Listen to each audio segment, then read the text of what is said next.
Olá, galerinha do YouTube, tudo bem com vocês? Gente, para quem não me conhece, né? Eu sou a Carly, esse vai ser o meu primeiro vídeo no canal e hoje eu vou falar sobre ninguém mais, ninguém menos que Ana Bolena. Eu sei, gente, o que mais tem é vídeo da Ana Bolena aí no YouTube. Só que para quem gosta, né, e adora a história dela, não vai ser nenhum fardo ver mais um vídeo sobre ela, né, no caso. Então, gente, a Ana Bolena, né?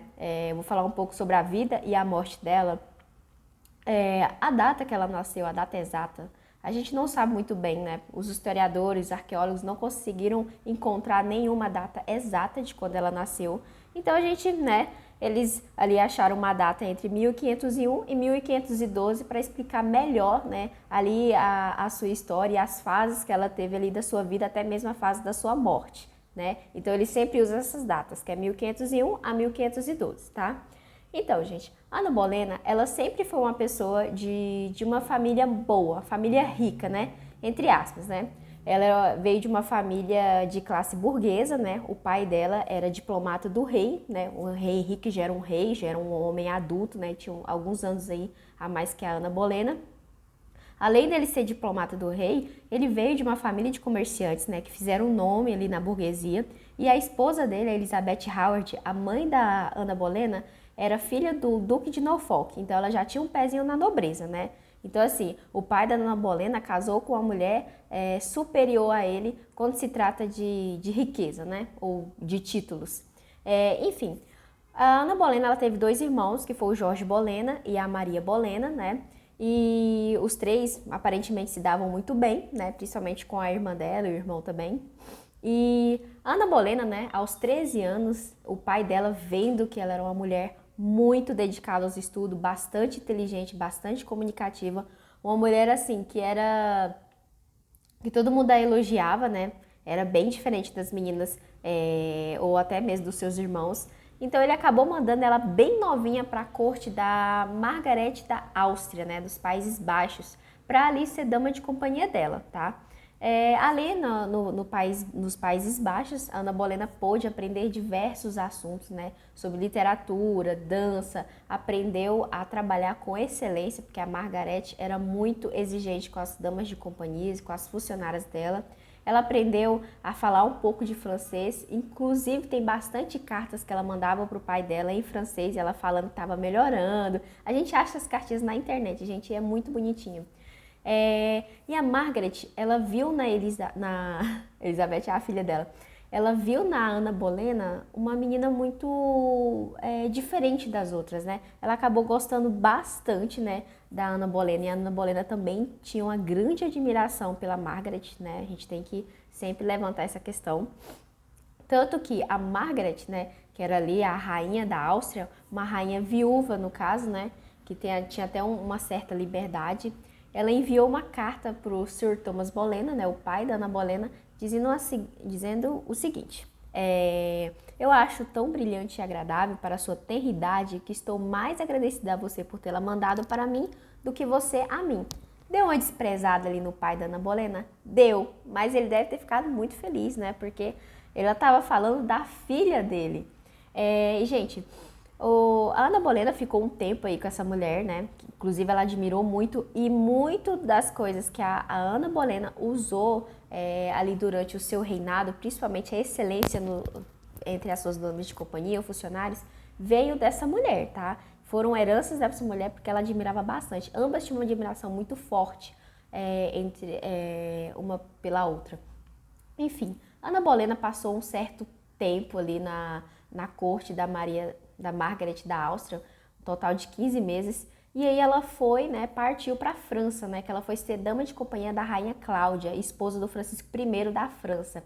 E lá, minha gente, ela pôde aprimorar tudo que ela deveria aprimorar.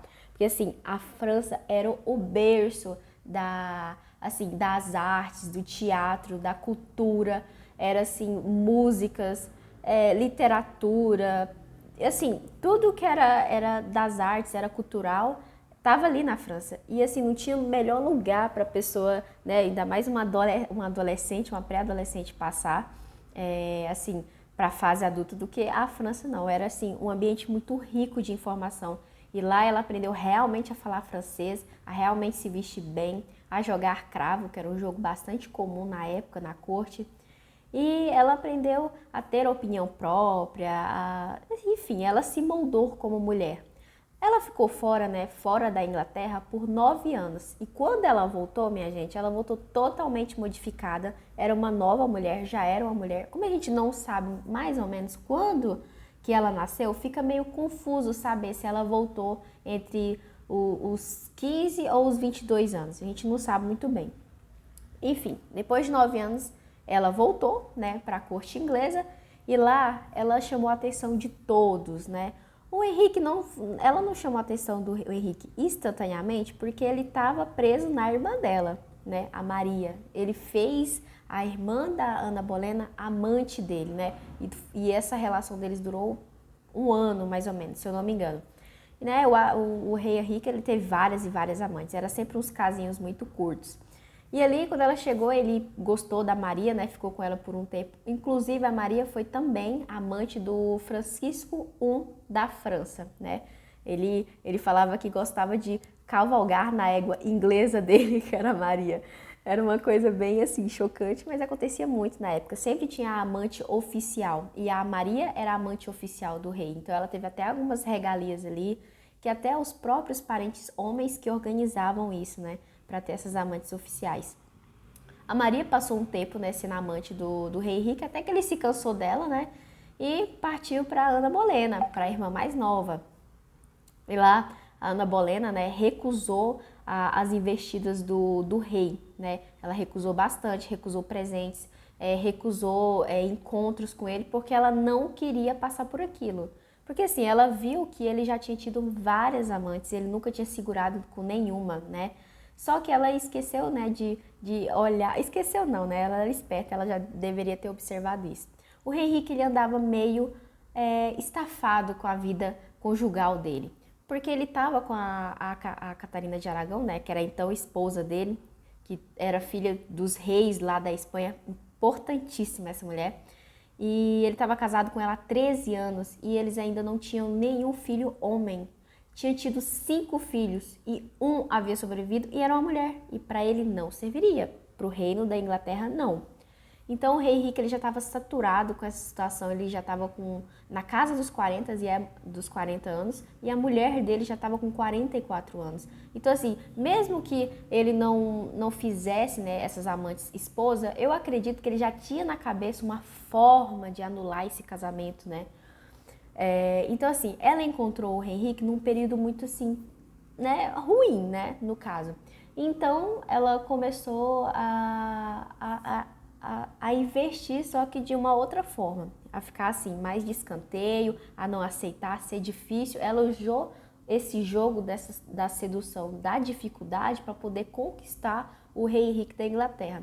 Gente, Ana Bolena, ela não fez isso sozinha, tá? Tinha o Thomas Bolena, tinha o tio dela também no meio, tinha o irmão dela. Então, assim, ela meio que era um joguete político, porque casamento naquela época era política. Não era só amor, era política. Era também status social. Então, assim, ela queria meio que crescer, né? Ser a rainha da Inglaterra. Então, ela teve os pais, né? Ajudou bastante. O tio dela ajudou bastante a entrar nessa empreitada. E aí ela conseguiu realmente cativar o rei ficou, né, tremendamente apaixonado por ela. E assim ele começou a querer se separar da rainha Catarina de Aragão. Só que isso foi muito difícil e durou anos, foram quase 6 anos num processo de divórcio. Ele né, chamou o seu arcebispo, né, o cardeal Wolsey, que o ajudou bastante, e pediu para que ele fosse lá em Roma, né, entregar uma carta para o Papa com o pedido de anulação, né, do casamento dele com a Catarina de Aragão. O mais engraçado é que ele usava a própria Bíblia para poder refutar a ideia de continuar o casamento dele. Ele falava o seguinte, que a rainha Catarina de Aragão havia dormido com o seu irmão. Para você que não conhece a história como um todo, eu vou te explicar. A rainha Catarina de Aragão, antes de ser casada com o rei Henrique VIII da Inglaterra, ela foi casada com o Arthur, príncipe de Gales, que era o irmão do rei Henrique VIII. E eles, né, ficaram casados por 6 meses. Gente, eles haviam, os pais deles, né, haviam marcado esse compromisso, né, quando eles ainda tinham entre 1 e 2 anos, né? Esse compromisso estava marcado há muitos anos. E aí, quando eles chegaram à maioridade, entre 15 e 16 anos, aí a rainha Catarina de Aragão saiu da Espanha, princesa Catarina de Aragão saiu da Espanha e foi se casar com o rei Arthur. Ainda não era rei, meu Deus. Com Arthur, príncipe de Gales. E lá, né, eles ficaram por 6 meses juntos. Só que aí, o Arthur, príncipe de Gales, era um príncipe muito frágil, né? Ele era meio magrinho, meio doentinho, então acabou vindo uma gripe, né? E inclusive a rainha Catarina de Aragão também pegou essa gripe, só que ela não morreu, estava com a saúde, né, até boa, a imunidade boa. E o Arthur, príncipe de Gales, acabou falecendo por meio dessa gripe, né? E como os pais da Catarina de Aragão, os reis da Espanha, ainda não havia pagado todo o dote, o pai do rei Henrique VIII da Inglaterra sugeriu que ela casasse com o irmão mais novo, só que ele era ainda uma criança, não poderia casar, né? Então a rainha Catarina de Aragão ficou na Inglaterra até o rei Henrique VIII atingir a maioridade para os dois poderem casar. Porque até então o pai do rei Henrique VIII, né, e também do Arthur, príncipe de Gales, não queria perder a segunda parte do dote da Catarina de Aragão, que o pai dela ainda não havia pagado. Então, assim, ficou em dívidas. É até engraçado a gente falar isso, né? Tipo, realmente é um compromisso de negócios, né? Não era realmente amor. Era realmente puro negócio. E assim a Catarina de Aragão ficou, né? Jurou que era virgem para poder se casar com o irmão mais novo. Jurou até a morte que era vivo diante da igreja, diante de todo mundo que era virgem. E aí aconteceu o casamento dos dois. Só que os dois não tiveram filho homens, né? E aí o rei Henrique VIII da Inglaterra começou a culpar a Catarina de Aragão por isso. Então ele usava uma passagem em Levíticos para poder, né, falar que refutar, né, a ideia de continuar o casamento dele. Então, a parte de Levítico que ele usava é 20 e 21, tá? Que é assim: se um homem se casar com a mulher de seu irmão, comete um ato de impureza. Desonrou seu irmão e o casal culpado ficará sem filhos. O engraçado é que eles tiveram filhos, só que não vieram filhos homens, né? Então, ele usava isso para poder, um argumento muito bom para poder sair desse casamento que ele não queria mais, né? Levítico 20 e 21, tá? E aí, né, ele usou esse argumento para poder separar e anular o casamento dele com a Catarina de Aragão. Só que a Catarina de Aragão foi muito insistente, ela foi até o final falando que ela era virgem sim e era a esposa oficial do rei Henrique da Inglaterra. Gente, o engraçado é que, mesmo sendo no século XVI, a rainha Catarina de Aragão, né, mesmo ali em debate com o homem, que era o rei da Inglaterra, ela teve um apoio muito grande, muito significante, principalmente da Igreja Católica. Porque assim, a Igreja Católica estava passando por um momento muito difícil, né? Onde estava tendo a reforma, a reforma contra a reforma, o luteranismo estava ali em si, né? Martinho Lutero, né? E escrevendo suas teses, escrevendo artigos sobre a Igreja Católica. Fiéis que já estavam chateados com a Igreja Católica, a burguesia apoiando, né, o luteranismo, o protestantismo. Então, assim, a Igreja Católica estavam perdendo muito fiéis, né? E a rainha Catarina de Aragão era muito fervorosa quando se tratava de religião, muito rigorosa mesmo. E o povo da Inglaterra amava ela, todo mundo amava ela. E ela era uma mulher muito importante porque era a filha dos reis da Espanha. Então, assim, foi difícil para anular o casamento? Foi, mas o rei Henrique não conseguiu, porque ela tinha um apoio realmente muito grande, principalmente da Igreja Católica e dos ingleses também.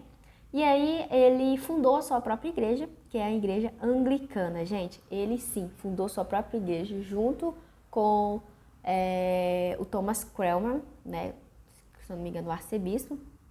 E aí ele fundou essa igreja anglicana, que ele seria o cabeça, né, o principal detentor da fé. Porque o rei, né, em si, ele significava o representante de Deus na terra. Então ele literalmente queria que ele fosse o representante de Deus não só no reino da Inglaterra, mas também dentro da igreja dele. A igreja católica, né, às vezes as pessoas têm dúvidas se é a igreja protestante. E não, ela tem mais a ver com a igreja católica do que com a igreja protestante, né? Inclusive, eu posso trazer um vídeo falando só sobre a reforma, a contra-reforma, sobre o luteranismo, o calvinismo e a Igreja Católica. Enfim, poderia sim trazer um vídeo, né? Vai ser um conteúdo muito bom. Mas voltando ao caso, o rei Henrique ele não conseguiu anular seu casamento, então ele pegou e fundou sua própria igreja anglicana, o que gerou uma guerra civil, né, entre os ingleses. Então, assim, por meio desse casamento, a Ana Bolena já começou a ser odiada por todo mundo, porque as pessoas já detestavam ela, né? E ainda ela ocasionou a ruptura do próprio rei da Inglaterra com a Igreja Católica e o Papa e Roma. Aí que ela foi odiada mesmo. Ela não tinha apoio, ela não tinha uma família importante como a Catarina de Aragão. Então, assim, foi muito fácil para a Ana Bolena morrer. E assim, passaram esses tempos, né? Eles se casaram, né? Finalmente. A Ana Bolena já estava grávida, então o rei Henrique casou com ela às pressas para que o filho não pudesse vir, né, como um bastardo.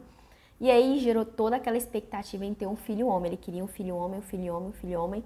E acabou que veio a Elizabeth I, que foi muito melhor do que tivesse vindo um filho homem, né, gente? Ela mudou também bastante a história. É uma prova de que a Ana Bolena, né, não só fez história, como a própria filha dela fez muita história também. E aí passou algum tempo, o rei Henrique começou a arrumar outras amantes, né? E aí ele já estava também estafado com a Ana Bolena e também com o divórcio dele, que mesmo ele mudando de igreja, o catolicismo foi até o final falando que a verdadeira rainha da Inglaterra era Catarina de Aragão. Isso se manteve até a morte dela. E aí ele estava meio que chateado já também, novamente, por não ter um filho homem, porque já tinha acontecido 3 abortos lá com a Ana Bolena e ela não tinha tido um filho homem. Tinha tido, mas não tinha vingado. E aí ele conheceu a famosa Jane Seymour, que também eu posso até trazer um vídeo falando sobre ela, que era uma pessoa mais dócil, mais simpática, diferente da Ana Bolena, que era uma mulher decidida e muito, muito, muito, né, ali, mais autoritária que ela. E aí ele se apaixonou por Jane Seymour, né, e começou a querer se separar da Ana Bolena. E aí veio outro caso, né, na corte havia muitas, muitas reclamações da Ana Bolena, né, que ela era uma mulher, além de que gastava muito, né, gostava muito de luxar, de que ela traía o rei Henrique da Inglaterra, né, e que também ela teria usado a bruxaria para poder enfeitiçar ele e fazer ele largar da Igreja Católica e poder ocasionar toda essa guerra civil que as pessoas estavam passando, todo esse período difícil, né, que eles passaram. Eles falavam que era meio que um castigo, né? E aí o rei Henrique usou isso como um pretexto para poder se livrar da Ana Bolena também. Ele gostava de se livrar dessas mulheres dele. E aí ele usou isso como pretexto para se livrar dela também. E aí, né, começou a caça às bruxas para pegar a Ana Bolena no pulo. E aí começaram as sessões de torturas. Pegaram todas aquelas pessoas que falaram que era amante da Ana Bolena para torturarem, né, para eles falarem a verdade, entre aspas, também. E aí pegaram o seu irmão, né, o Jorge Bolena, porque muitas pessoas alegou que ela tinha uma relação muito íntima com o irmão e até que praticaram ali incesto para poder ter um filho homem, só que isso obviamente parece que é até mentira. E também o seu músico Mark Smithson, se eu não me engano, é Mark Smithson mesmo, que na série The Tudors, aliás, dica de série, viu? The Tudors é tudo. Se você quiser assistir, tá na Prime Video, você vai ter que pagar mais, né, pra poder ver, mas é uma série muito boa. É romantizada? É, mas eu acho que em termos, assim, de The Tudors, né, da dinastia The Tudors, é a melhor série que retrata, assim, com mais precisão, no caso. Então, gente, lá ela viu, né, o nome dos Bolenas ir pra lama, porque realmente o pessoal pegou no pé mesmo, começou a falar que ela era bruxa, que ela ficava com um homem, isso e aquilo. Inclusive, na série de Tudors fala que ela ficou com mais de 100 homens, né? A gente não tem esses escritos falando, mas é isso. Então, gente, aconteceu que depois de tantas acusações, depois de tantas torturas, a Ana Bolena foi condenada à morte em 1536, né? Ela tinha passado 3 anos casada, ela casou em 1533, morreu em 1536. E Ana Bolena se recusava a morrer de joelhos, né, com a cabeça baixa e com o machado como todo mundo, porque ela era uma rainha, ela queria morrer com a cabeça, né, em pé e assim, com a cabeça altiva mesmo, ela não queria se ajoelhar ou, né, ficar com a cabeça baixa. Então ela pediu, né, para que mandasse um espadachim da França para poder morrer como uma verdadeira rainha, né? E ali no discurso de morte dela, ela não utilizou de palavras ruins contra o rei, até porque ela tinha uma filha ainda, né? Ela tinha a mãe, tinha um pai que ainda estava vivo, tinha os tios, tinha a irmã dela também. Então ela em todo momento ela protegeu o rei, ela nunca disse que o rei foi uma pessoa ruim, ela deseja vida longa a ele, porque realmente ela temia, né, pela vida dos seus parentes e pela própria filha. Então ela até o final ela foi muito gentil com ele nas palavras, né? Ana Bolena, gente, foi um ícone da história até hoje, ela é muito bem falada, o que mais tem aí é vídeo sobre ela. Eu sou apaixonada pela história dela, né? E esse foi o vídeo de hoje, tá? Foi um vídeo bem resumido mesmo sobre a história da Ana Bolena. É uma história que dá pra tirar muita coisa, tem vários leques dentro dessa história. Eu posso falar sobre todas as esposas do rei Henrique em outro vídeo, ou só sobre a dinastia Tudor, que é muito importante também, ou só sobre a icônica Elizabeth I. Gente, você que está aqui me acompanhando até o final, curta e se inscreva no meu canal, tá? Eu vou trazer vídeos todas as semanas, pelo menos de 1 a 2 vídeos toda semana, porque eu não tenho muito tempo. Enfim, foi ótimo estar aqui com vocês e aguardem o próximo vídeo, tá? Beijão!